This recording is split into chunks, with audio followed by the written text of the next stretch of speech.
भाजपा के लोगों ने डर के षड्यंत्र करके हमारे प्रत्याशी का पर्चा कैंसिल कराया। हम इन चीजों से डरने वाले नहीं।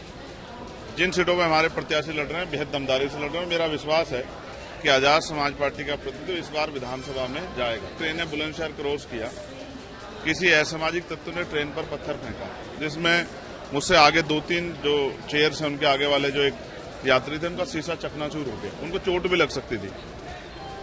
मेरी नजर में ये जरूरी नहीं कि षड्यंत्र का हिस्सा हो, किसी को नुकसान पहुंचाना, ये लापरवाही भी हो सकती है। राजनीतिक रूप से मेरी कुछ मजबूरियां हैं, लेकिन अगर वो उनके परिवार के लोग चुनाव लड़ रहे हैं तो जनता को तय करना है कि जब किसी पर जुल्म हो तो उसकी मदद करनी है। और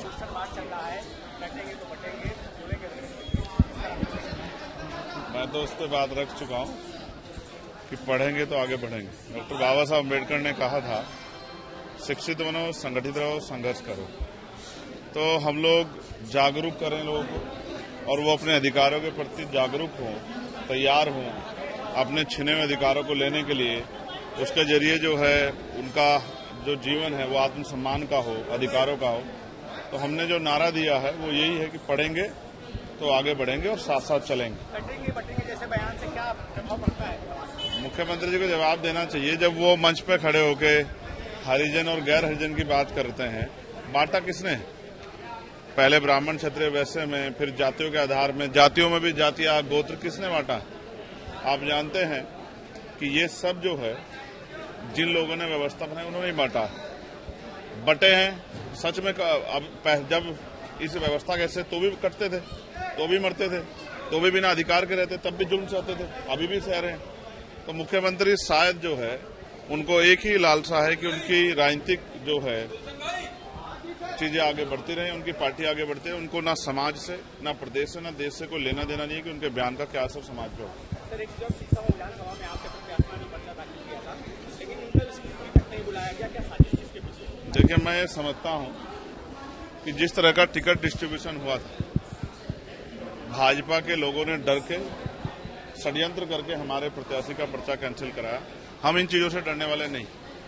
जिन सीटों में हमारे प्रत्याशी लड़ रहे हैं बेहद दमदारी से लड़ रहे हैं। मेरा विश्वास है कि आजाद समाज पार्टी का प्रतिनिधित्व इस बार विधानसभा में जाएगा।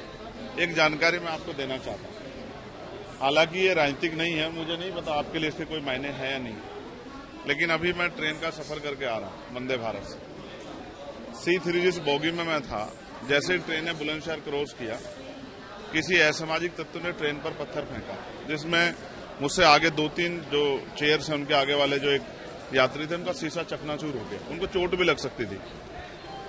मेरी नजर में ये जरूरी नहीं कि षड्यंत्र का हिस्सा हो, किसी को नुकसान पहुंचाना, ये लापरवाही भी हो सकती है, ये जानकारी का अभाव भी हो सकता है। मैंने ये अपील की है एक्स के माध्यम से अपनी बात रखते हुए कि सबसे पहले गांव में, घर में माँ बाप और फिर स्कूल में एक जिम्मेदार नागरिक बनाने के लिए संवैधानिक कर्तव्य, संवैधानिक अधिकार के साथ संवैधानिक कर्तव्य क्या है एक नागरिक के, उसके लिए भी हमें लोगों को तैयार करना चाहिए बचपन से ही।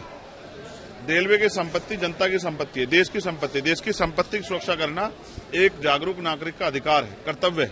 तो इसलिए मैं देश के जो संविधान में आस्था रखते हैं, जो मुझ में आस्था रखते हैं, जो इस आंदोलन में आस्था, उन सबसे अपील करता हूं कि कभी भी ऐसे किसी कृत्य का हिस्सा न बने जिसमें देश की संपत्ति को, सरकारी संपत्ति को नुकसान हो या किसी का भी नुकसान हो। ये अच्छा नहीं है। मैं रेल मंत्री जी से, केंद्रीय रेल मंत्री जी से और प्रशासन, पुलिस से ये मांग करता हूं।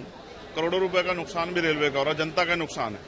तो कभी कभी गैर जिम्मेदारी में, लापरवाही में हम अपना ही नुकसान करते हैं। तो इन सब चीजों से दूर रहना चाहिए। इसका नुकसान होगा, कल उन पर कार्रवाइयां होंगी।